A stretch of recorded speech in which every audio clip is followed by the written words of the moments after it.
Welcome to our second episode of Beyond BIM. Hollywood science fiction movies have propounded the imaginative uses of 3D printing, from food in Star Trek to an entire human being in Fifth Element. Such fiction has left creatives and innovators inspired to push the boundaries of rapid prototyping into all forms of consumption.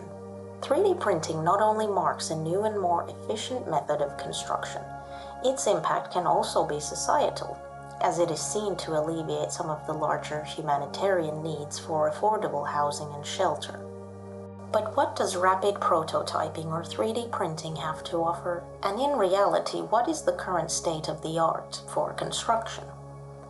In this episode, we will center around the subject of additive manufacturing and 3D printing as a promising new method for modern construction. 3D printing has its origins in rapid prototyping for product design and manufacturing.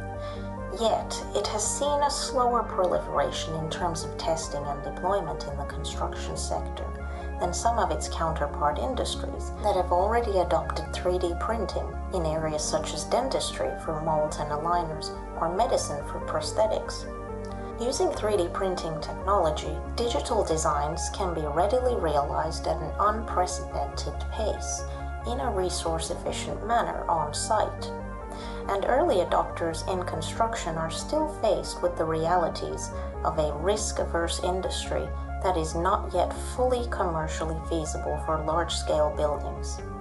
However, so far exemplars have seen some success with low-rise residential buildings, and in today's podcast, we have the opportunity and the pleasure to interview Professor Jose Duarte from Pennsylvania State University on this promising new technology for the construction sector and beyond for habitation on Mars.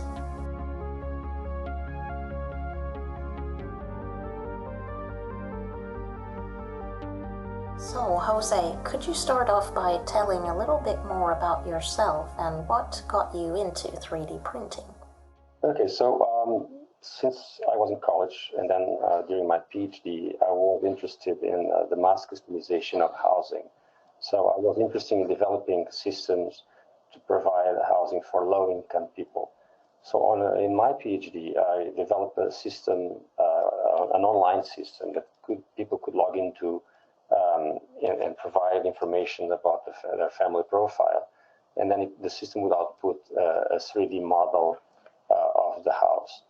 Then a few years later, I became concerned with materializing the 3D model output by the system. That's how I got into digital fabrication and digital construction.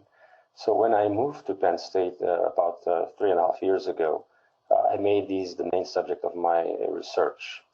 So I teamed up with colleagues from Penn State in engineering and architecture to develop this research. One of them was Sven Billen. Now Sven is a systems engineer, and he asked me what would my dream work be, and I said, designing houses for Mars. And then he laughed. He said, I have a good challenge for us to do together. And he, pointed out the NASA challenge. And then we decided to participate. So we assembled a team of people with different expertise. The challenge allowed us to develop very quickly the technology and set up a lab, because through the challenge we got several awards, and we used the money to create the lab and continue developing the lab. Then we got also funds from the industry and from several research foundations. And for those listeners who are new to the subject, how would you describe what 3D printing really is? So probably most people are familiar with the CAD model or the CAD software package. So in the CAD software, you create a 3D model of an object, like a house, for instance.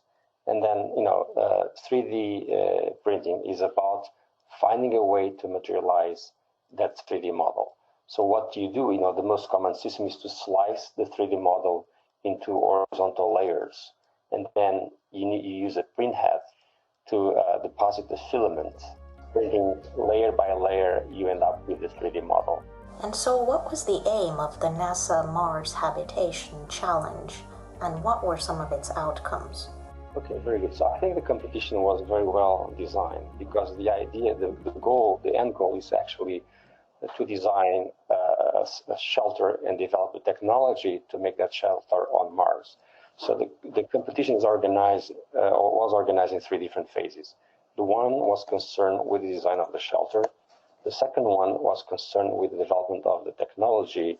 And the third one was concerned with using the technology to to materialize the design. So we didn't participate in the first phase. We only participated in the second and the third. So that means that while we were developing the technology, we were developing the design at the same time. And I think this worked quite well, because while we were developing the technology, we had a good knowledge of the constraints, and therefore we inform our design process with those constraints. And I think that's what's crucial to make a successful system and a successful design. In the second phase, we had to first print a cylinder to test for compressive strength, and then a beam to test for flexural strength, and finally a dome that would work under compression and flexion at the same time. And in that phase, we also got the second place. And then in the third phase, we had to actually design and make a subscale habitat. It also had three different stages. So the first one, we had to design a water cistern and test the water cistern for leakage, for instance, to make sure it would not leak the water inside. And then in the other stages, we had to develop other parts of the process. And finally, in the last stage, at the head-to-head competition, we had to design, we had to print the subscale habitat. There were only two teams that were selected, that qualified for the last stage. I think at the beginning of the competition, there were about 80 teams. There were two left, Penn State and another team, I think was X Factory.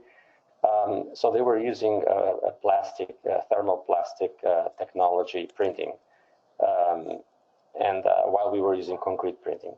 Concrete printing, I think it's more appropriate, but it's also very complex. So 3D printing has been around for quite some time now, for several decades.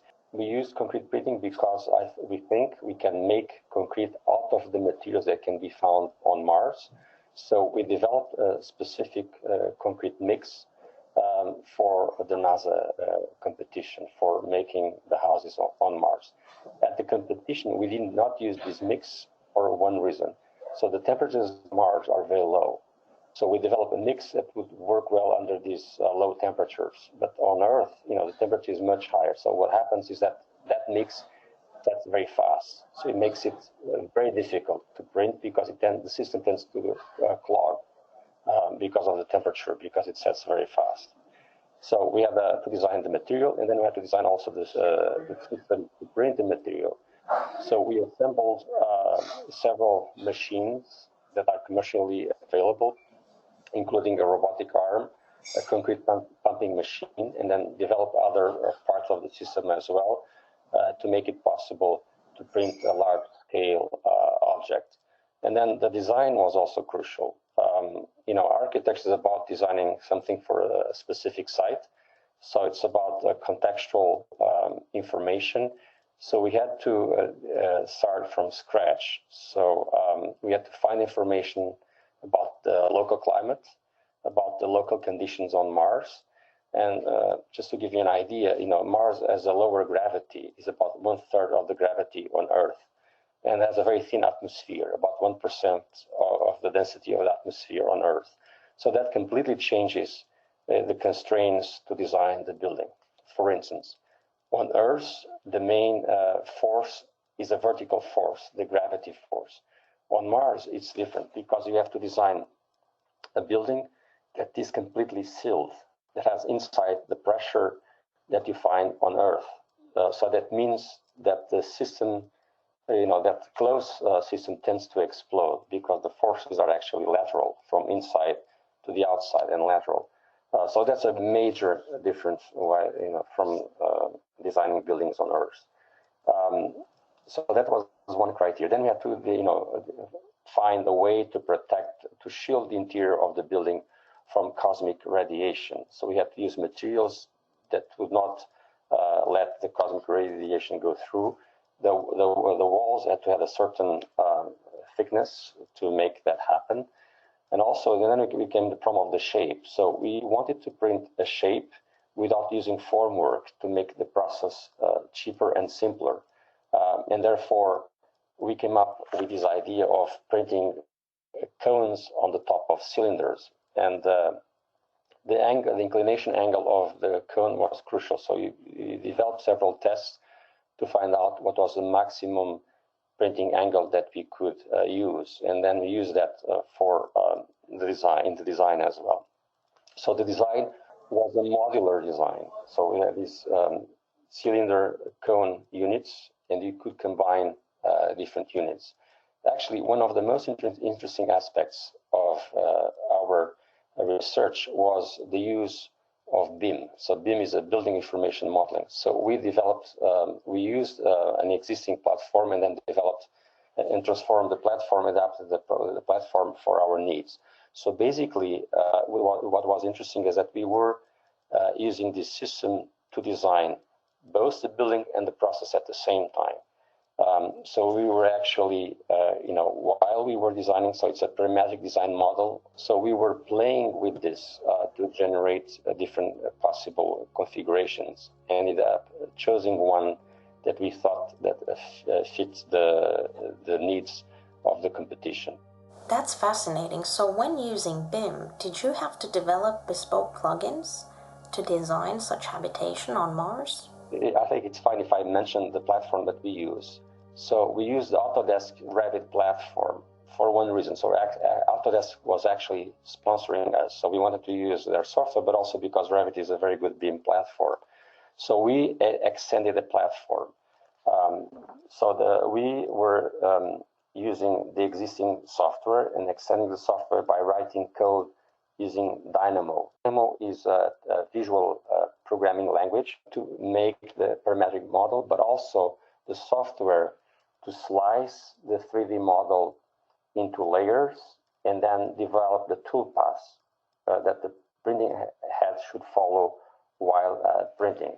So basically, we're extending the existing platform with tools for these specific printing purposes to develop the design and the printing process at the same time. And we use artificial intelligence techniques to find the optimal design. So we use optimization to find what was the best combination of variable values. So we did some kind of optimization to do this, like for instance, the wall thickness, the printing angle, the span of each unit, and so on. And at the same time, we were testing for structural performance. So we had, because the system was, became actually quite complex, AI was very helpful to find the best or a good design solution. And so how feasible is 3D printing as a construction technique here on Earth? So as you recall, our initial goal was actually to design houses on Earth. So we used the NASA competition to develop the technology. It's very much like, car racing. So in car racing, you use car racing to develop solutions that then you use in daily cars. So it's more or less the same process. So we use the competition to develop the technology. Now we want to use the technology for, making houses on Earth, simple houses. And that's what we are focusing right now. I think it's feasible. For instance, we are basically the research has three streams. One on materials, another one on the printing system, another one on the design, including the building design and the toolpath design. So we are experimenting with different materials. So we are using a concrete like the one we use for Mars, which is a geopolymer-based concrete, meaning that has no cement, which is, has some advantages, like, for instance, a low carbon emissions. So it's the ecological footprint is much lower. Then we are using also a cement-based mix, and then we are using also an earth-based mixture that could be used, in low-income countries where you can find mud and so on. And then for the printing system, we studied different possibilities. One was using a large gantry system, but we actually chose using a robotic arm because of the flexibility, meaning that the robot does not need to have the size of the parts that we are trying to print, the building that we're trying to print. It's very flexible, and we also develop a system to extend the robotic arm. So I think, it's very feasible to use this technology on Earth. Another interesting aspect is the logistics. So it's not just about the design and the process, it's also about the logistics. It's very much like what happens on Mars, right? I mean, you need to deploy the system on Mars, so you need to study the logistics as well. So that's another area of research, find an easy and cheap way to deploy the system anywhere. How could we alleviate some of the concerns regarding the labor market, as this construction technique is fairly autonomous? I think the ethics of this is very important. We actually have someone on the team, we have one of our partners on the team to study the ethics of the process. What I think will happen in the future is that the nature of labor will change. I think, people will have to be knowledgeable of the technology. So I don't think we can get rid of people completely. I think the nature of work will change. So we'll have more people on, the design side of things, people with a bigger knowledge of the technology. So that's one aspect. But when we also need to, as any research, we need to weigh, on one side, the advantages, and on the other, the disadvantages. In my talks, I like to show a graph of the growth of the human population. And basically, the graph says that over the next 20 years, we will need to build as many houses as we built in the past 2,000 years. So this requires, a new technology to be able to do this. So I don't think if we don't use this technology, we will not be fast enough to build houses for these people. Okay, so that's why, it's acceptable and appropriate to use the technology, because we will not be able to make the necessary houses without using a technology like this. I mean, we cannot produce enough architects and enough workers to build a house if you don't use the technology. There is no time to do that. And the construction sector has been labeled as quite technology averse. Do you foresee any new players coming into the market and disrupting it? Yeah, the construction industry is very conservative. I mean, it has always been like that. It takes many years to change. Let me give an example. For instance, in the 19th century, before the 19th century, there were no steel construction, or there was very little steel construction. And now, for instance, in the US, one of the major construction techniques is based on steel frame construction. So it has changed. It took about 100 years to change, but it has changed.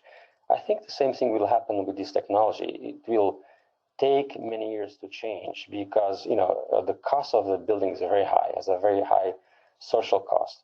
And therefore, the industry is cautious in adopting new technology. And there needs to be incentives for people to adopt the technology as well. So, the technology is being developed. I know that some construction companies are already investing in 3D printing because they see 3D printing as the future of the industry, or one of the futures of the industry. So I think that will happen as well, but it will take time. And I think, time is important to give everybody the required, to adjust the required changes. So for our listeners who are interested in this particular subject matter and on the research work that you've so far conducted with your colleagues, where could you point them to find some useful resources on the subject? So I think the first resource is our website. If you go to Stuckman School and /SCDC, so let me actually make sure I give you the right. It's stuckman. psu.edu, and then you have the SCDC, which is the research center, and then you have the 3D printed project, information of 3D printing project there. So that's one way. Obviously, I mean, there's little information on the web now, also because you are protecting our intellectual property, so we can disclose everything we have developed.